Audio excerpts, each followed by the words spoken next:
cara suami membahagiakan istri. Pertama, Pak, mungkin bagi Bapak sekali lagi apa yang ditawarkan ini adalah hal yang ya Allah. Tapi bagi istri penting banget. Say it with flower. Belikan bunga di saat-saat yang indah. Beberapa istri tersesat langsung ngomong bunga bang. Tertutup belikan. Butuh keindahan, butuh keindahan, butuh keindahan. Berikan. Beri hadiah seperti yang istri Anda mau. Jangan apa? Menafsirkan. Jangan. Dengerin istri mau apa, caranya apa, dia selalu ngomong apa sih? Tapi yang rasional. Gue ingin suami baru, gue ingin suami baru. Ini rasional aja. Dan jadi jangan apa? Jangan menafsirkan. Kan pernah ada seorang bapak ingin banget memberi surprise istrinya yang ulang tahun ke-50. Ulang tahun. Oh, dia bikin apa? Dia suka banget ini. Kalau makan suka ini. Kalau dia beli ke restoran, beli. Lalu dibungkus dengan rapi. Yang bagus ya. Pak, ini gak apa-apa untuk istriku. Ih, bapak sayang banget. Hah? Lalu dibawa. Dia pulang kantor, ngebel. Istrinya langsung buka. Ngebel. Ngapain sih? Kan bukannya punya kunci sendiri. Kenapa harus ngebel? Lalu suaminya lihat dia, Mam, happy birthday ya. Papi. Surprise ya, Pak? Ya mah pasti Mami suka. Buka, bener Pak? Bener, suka lah. Kalau wanita dapat hadiah, itu langsung ini dibuka pada saat itu juga. Beda dengan pria. Kalau pria dikasih hadiah, Pak. Oh, taruh aja situ. Langsung dia buka, senang banget. Si suaminya sudah pasti ini surprise dan menyenangkan istrinya. Pada saat istrinya ngebuka, dia kaget. Papi, apa ini? Mih, kepala ikan. Kamu kan kalau makan ikan selalu senang kepalanya. Bukan seneng. Saya ini kan saya harus melayani papi, dikasih badannya, anaknya buntutnya, saya kan gak ada apa-apanya lagi, saya sisanya kepala. Sekarang gua harus ngabisin kepala segede gini lagi. Itu betul-betul surprise, saudara-saudara. So, berikan hadiah dari apa Anda tahu, ngomong. Yang kedua, bapak-bapak, ajak jalan keluar berdua. Kunci anak-anak di rumah, kasih makan. Biar jangan ganggu. Saya selalu ngomong pacaran lagi, tolong pacaran lagi. Butuh, Anda butuh. Bu, saya pun butuh pacaran dengan Tuhan. I take time to private prayer. Ya, saya butuh doa pribadi. Take time. Walaupun saya punya waktu ekaristi, punya waktu doa bersama-sama. No. I meet personally with God. Anda pun sama. Jangan diganggu berdua. Pacaran. Apalagi di Singapura ini kan banyak taman toh. Tiduran lah berdua boleh. Lalu kena fine ya.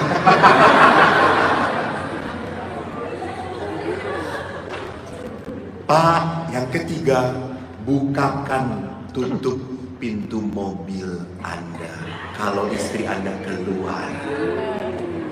Tolong. Karena biasanya suami yang masih menutup mobil bagi istrinya cuma dua. Pertama, istri baru. Yang kedua, mobil baru.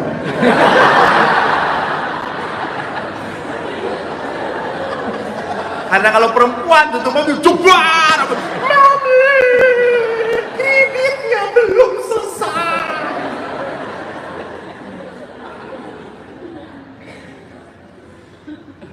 Pernah beberapa saat yang lalu, suami istri sudah tua banget, jemput saya, istrinya di samping, di supir, Romo di belakang ya, oke. Setelah sampai, istrinya dibukakan, kaget saya, pulangnya juga demikian. Terus, Pak, hebat Bapak, sangat menyayangi istri, bukakan pintu. Kenapa? Bapak tuh bukakan pintu, tutupkan pintu. Sayang kan? Bukan. Itu pintu mobil gak bisa dibuka dari dalam.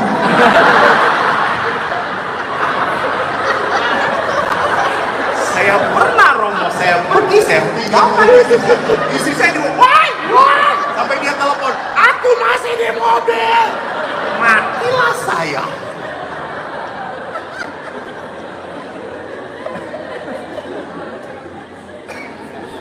Keempat, Anda kalau pergi ziarah kemana-mana, jadilah tukang foto istrimu. Anda tahu kalau istri itu harus foto, satu bukunya harus kelihatan langsing, kurus. Blurkan belakangnya. Angle-nya harus jelas. Pokoknya buat supaya istri Anda cantik jelita. Anda harus siap jadi tukang foto. Dan pasti temannya istri Anda adalah Romo. Romo, ayo potret. Dia malas dengan suaminya. Jadilah tukang foto yang baik. Kelima, bereskan bekas makan Anda. Bawa ke dapur. Cuci. Sesekali oke. Buat hati istrimu terangkat. Saya punya suami yang penuh kasih. Keenam, pegang tangan istri Anda saat jalan berdua, khususnya di mall.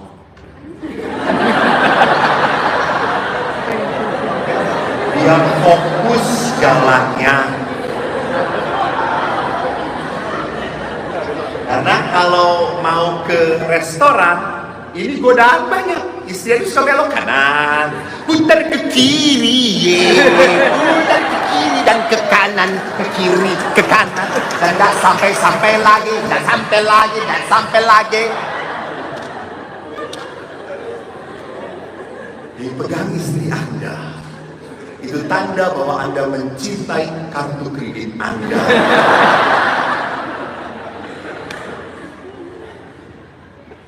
Yang berikutnya, para suami, saat-saat tertentu lupakan handphone Anda. Lupakan handphone Anda. Sudah, belajarlah untuk berdua. Dan pada saat Anda berdua, listen to your wife. To understand, not to respond or to solve her problem. Just to understand tadi. Jadi listen to her just to understand.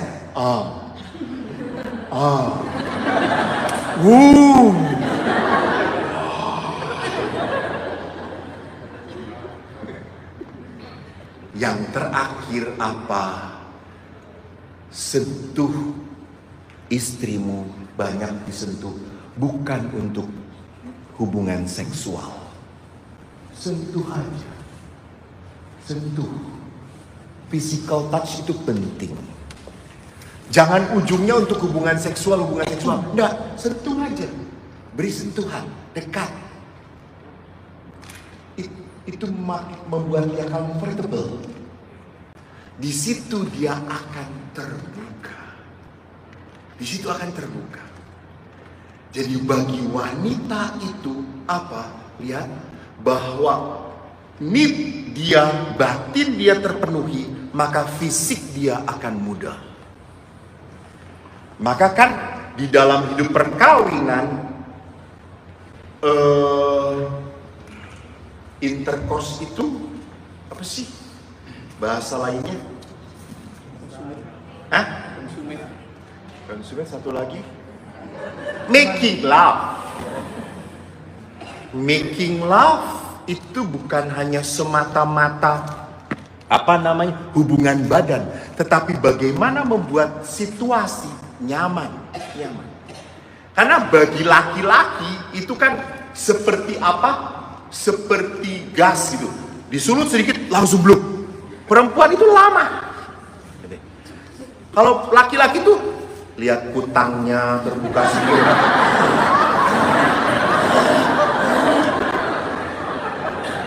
Perempuan apaan sih pak? Lihat paha istri ini anak sini, mami.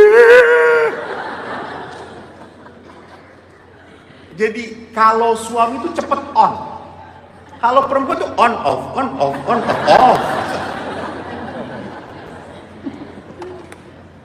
Nah sekarang bagaimana menyenangkan suami Anda?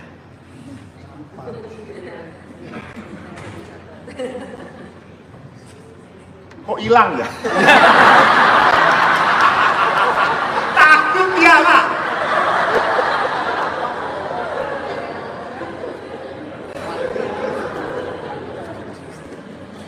Oke, para istri. Pertama, dengarkanlah suamimu terlebih dahulu, jangan menyela dia saat berbicara. Biarkanlah, dengarkan, tuntaskan biar dia sampai berhenti berbicara. Yang kedua, jangan meremehkan pekerjaan suamimu, walaupun memang remeh.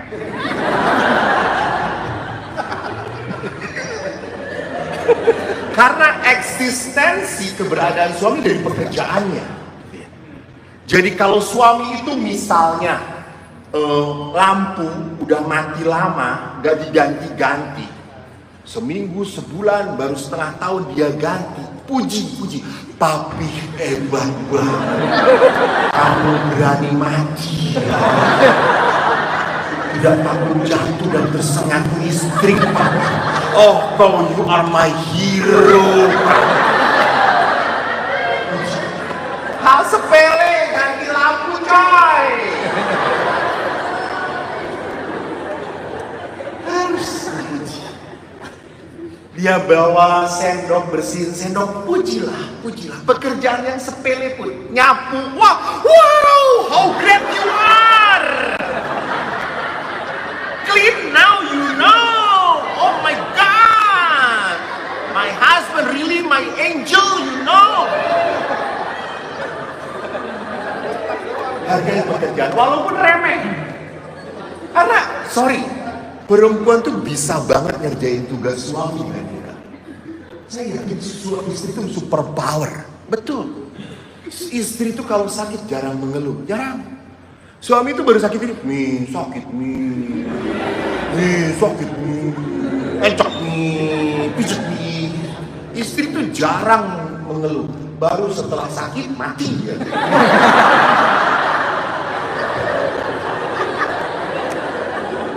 Berikutnya, jangan pernah membandingkan suami. Jangan. Terimalah dia. Memang suami ibu seperti itu. Saya juga nggak tahan melihatnya. Jangan dibanding-bandingkan. Sakit hati, sakit, kecewa. Jangan dibanding-bandingkan. Pujilah dan dukung pekerjaan suami. Jadi jangan, tidak penting memuji performance suami, penampilan. Papi itu muda banget. Nah, dia apaan sih? Dukung pekerjaannya, keren, thank you, you are benar-benar husband yang sangat tanggung jawab, kau bekerja untuk kami, thank you, pekerjaan. Dan yang keempat, berikan saat-saat dia membutuhkan sendirian. Ingat, kalau suami punya masalah, dia akan ngomong pada istrinya, he close the mouth, dia akan membereskan dulu sendirian. Perempuan punya masalah, seluruh Singapura tahu.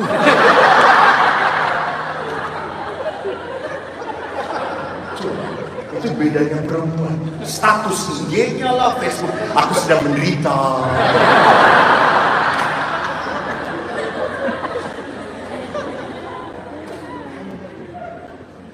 Jadi laki-laki memang butuh sendirian. Gak bisa laki-laki sedang masalah. Pih, lu kelihatan punya masalah. Ngomong, istrimu. Suami akan berkata, nggak ada masalah. Kelihatan dari wajahmu ada masalah. Iya, masalah gue lu.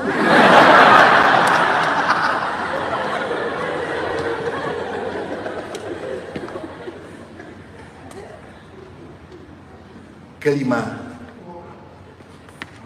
jangan menceritakan kekurangan suami, kekurangan keluarga pada orang lain. Tabu bagi laki-laki, karena itu memperlihatkan kelemahan kepriaan dia.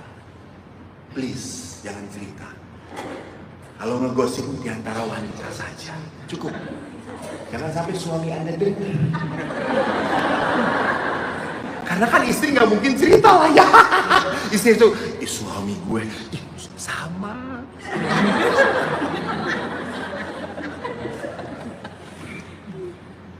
Karena itu adalah apa? Mempermalukan dia. Lalu yang terakhir para istri, berikan suami Anda kesempatan untuk memenuhi kebutuhan biologisnya. Sudahlah, berkorban. Nggak lama kok, cuma 2 menit. Gayanya aja gitu. Ayo Mi.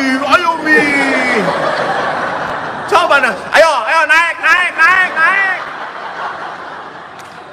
2 menit gitu. Udah, gitu doang. Ibu ketawanya bahagia banget. Tapi ingat, saya tahu ya Bu ya. Karena saya kasih CCTV di rumah Anda satu-satu. Karena pada saat Anda memberikan kebutuhan jasmani, suami Anda akan baik. Dia akan membuka hatinya. Baru, nih mau apa? Emang kadang-kadang saya juga ngomong, laki-laki setelah hubungan seksual jangan langsung tidur nyaman banget. Wah, bayi sehat. Di situ Anda sudah punya bonding. Mungkin kan perempuan memang seringkali gue belum naik, lu udahan. Nggak tahan. Ya itulah, kalau ritmenya, kalau kita tidak mengerti bahwa apa, di dalam hubungan seksual saya harus membuat dia bahagia, mengabdikan diri. Bukan yang penting saya puas, nah. Memang pengorbanan, ya betul. Tapi sekali lagi, pada saat jembatan 1-2 ini dua-duanya tidak mau saling menyatu, ya nggak akan nyampe, nggak akan kena. Ya, sekali lagi, bagi pria hubungan biologis itu penting, bagi wanita hubungan hati itu penting. Kita harus mengerti itu. Bagi laki-laki, ngapain bicara kayak gitu? Jamnya bagi perempuan memang butuh. Saya lagi pastoran pernah di Jakarta, pagi-pagi. Itu kan saya hobinya senang diem, lalu baca buku rohani. Datanglah ibu-ibu. Romo ini ya pagi-pagi malah ngelamun, pastoral, kunjungan. Ya ampun, terus si main. 3 hari kemudian, pagi-pagi saya dipanggil ke rumah sakit. Ada yang mau sakramen perminyakan. Si ibu itu nongol lagi di pastoran. Romo ini pagi-pagi udah keluyuran. Berdoa. Insya Allah Tuhan, kata saya. Tapi ya itu perempuan. That's the power of perempuan. Ngomong, bicara. Itu memang dunianya.